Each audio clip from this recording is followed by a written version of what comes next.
Hi, my name's Emma and I'm the Education Director here at GCSE Pod.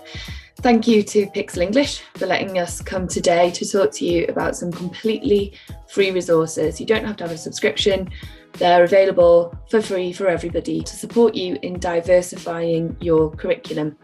We've worked really hard with Degna Stone, the poet, and a number of other authors, indie publishers and teachers to produce a suite of resources celebrating authors of African and Caribbean heritage from across the British Isles. So to access the resources, you just need to visit our marketing page, which is www.gcsepod.com. As I said, all the resources are completely free and available from this site. Once you get onto the main site, if you scroll down, you'll see Zadie Smith's book and some facts about the rationale behind the project. If you click on Find Out More, it will take you to the teacher page.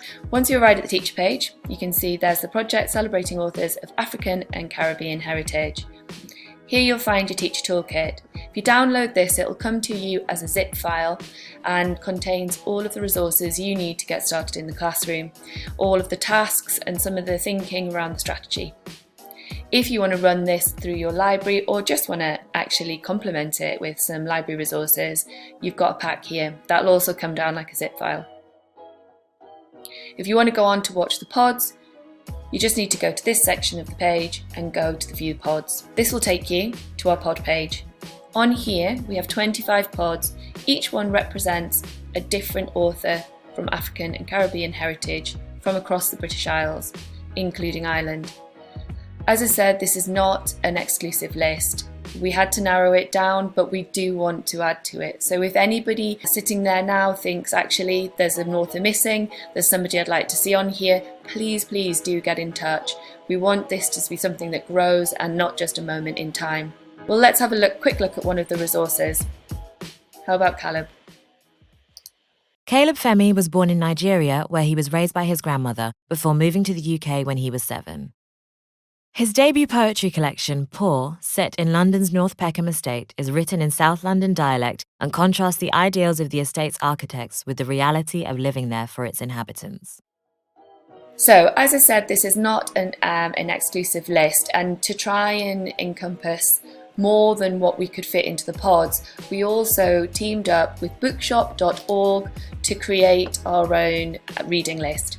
So if you go on bookshop.org, you can follow our reading list celebrating authors of African and Caribbean heritage, and on there we have far more texts.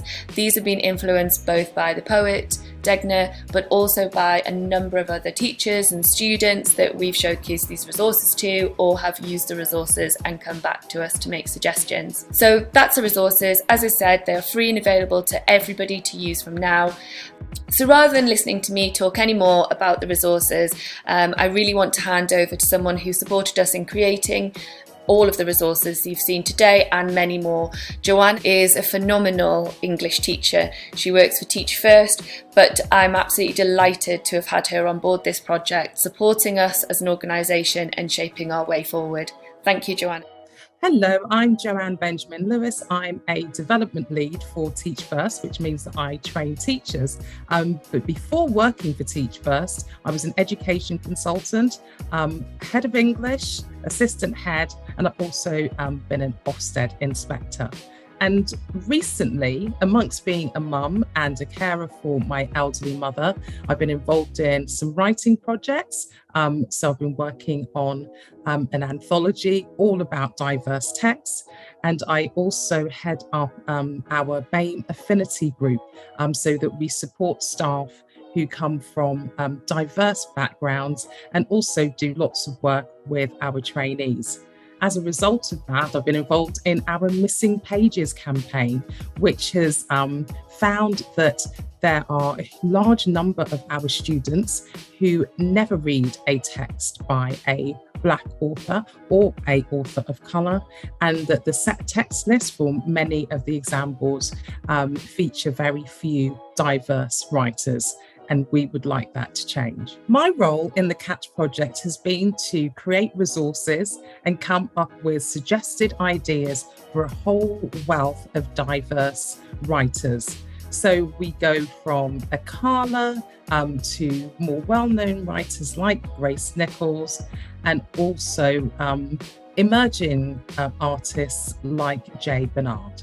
As a former English teacher, I would use these tools in the classroom as a way of delving deeper into the author's works and giving students the opportunities to explore the context that the work was written in. These resources are very important because we know from speaking to English teachers via forums, whether they be online or in person, that many of English teachers really want to be able to explore more diverse texts, but don't have the confidence to do so. We want people to feel so confident about it that it's not going to even have a label to it. It's not that it's a piece of diverse writing, it's a piece of good writing. We want everybody to be able to share that with their students. The beauty of the CAACH project is that it's not just for English teachers. It covers a huge intersection of different subjects. It's truly cross-curricular in every way. This gives opportunities to explore history, politics, sociology, geography. It looks at so many issues, identity, relationships. So you have some very challenging topics, but also poems that are celebratory, ones that look at how people find themselves as they are growing up. There is something there for everybody.